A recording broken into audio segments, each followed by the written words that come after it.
Hello everybody, welcome to the Wonky Angle, where I talk about electronic music, both new and old. And okay, I just saw this video from Dead End Hip Hop, guesting on Anthony Fantano's channel, talking about how hip hop has eclipsed rock music.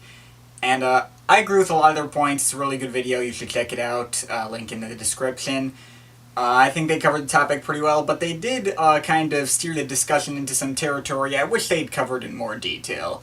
See, Ken started to take EDM into consideration in the discussion, and I don't know, I got the feeling that none of the Dead End Hip Hop crew were particularly into electronic music like that. So, I felt the need to approach this subject from the perspective of this guy who listens to mostly electronic music. Okay, so first of all, discussing electronic music's place in popular culture, if you ask me, it's been around for decades, and possibly even longer than hip-hop. Like, at the end of the 70s, you had disco and people like Giorgio Moroder. In the 80s, you had synth-pop like DEHH Mode.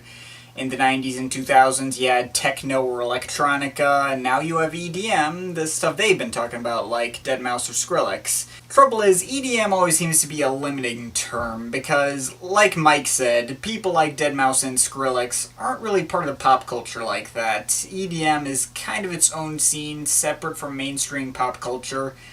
But it also has so much influence as well. You see stuff like tropical house dominating the Billboard charts these days, brought on by producers like Kygo, who then carrying over to people like Ed Sheeran, who decided, he wanted to make a tropical house track for some reason. I mean, it's an EDM trend that carried right over into pop music. But to me, electronic music goes a lot further than that. I think it and hip-hop also have kind of blended together in some ways. First of all, for a more old-school example, you got people like DJ Shadow. He's a producer that's known mainly for his work with samples, but he also had an entire album of straight hip-hop. He's a producer and a DJ who takes the center stage, a concept that people associate with electronic music. I consider him electronic. I've discussed him on this channel before. And more modern examples on how this works, like you hear producer tags on hip-hop tracks all the time nowadays to highlight, yes, these people are just as important to their genre as the faces and names that rap or sing or whatever over the beats. You can even get people like Michael Made It releasing albums under his own name.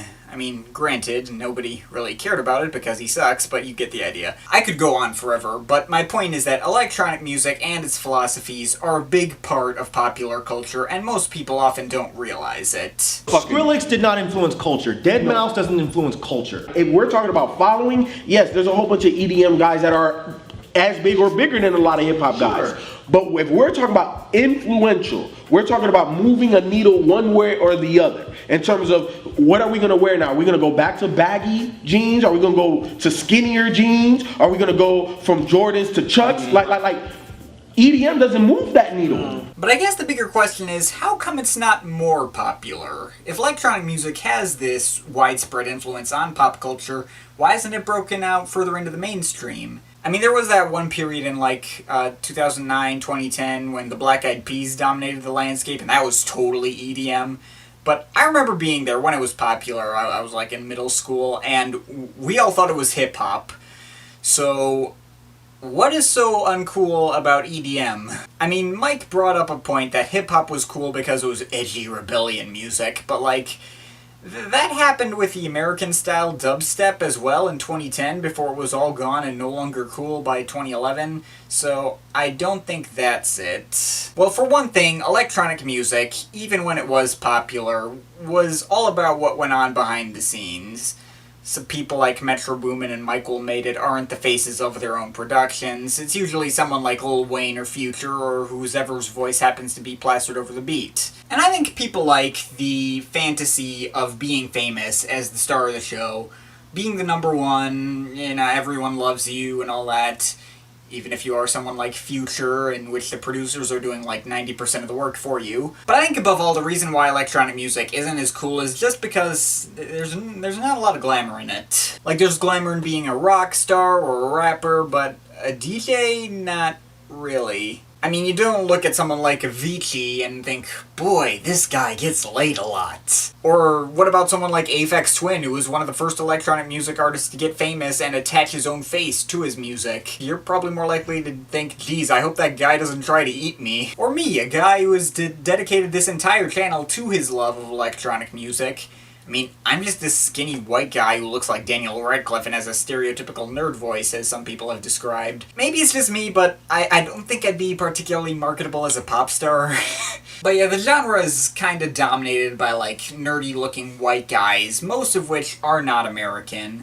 And, you know, we're not exactly the cool guys around here. And that's not to say there's no black people in electronic music either. Like, back in the 90s, we had people like Derek May, Juan Atkins, Jeff Mills, Mr. Fingers, a guy called Gerald. Actually, he was not American, so, well, and nowadays we got people like, Flying Lotus and Kate Renata, though, again, like the Dead End Hip Hop guys said in their video, it's kind of hard to be cool nowadays without associating with hip hop culture in some way. Maybe someday there's going to be someone who is able to make good EDM while also being a marketable pop star, I guess.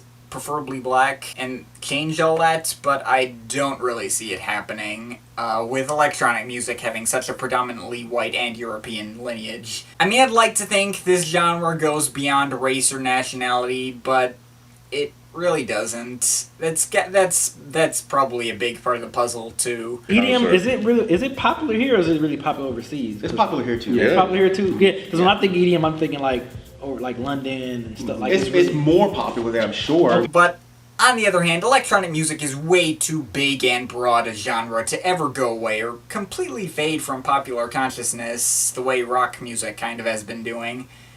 I don't know. I don't have any definitive answers to these questions. This is still coming from the perspective of some random American white guy who listens to mostly 90s British techno and all that kind of stuff. So, you know, I'm no culture historian or anything like that. Don't treat me like an authority figure on this kind of thing.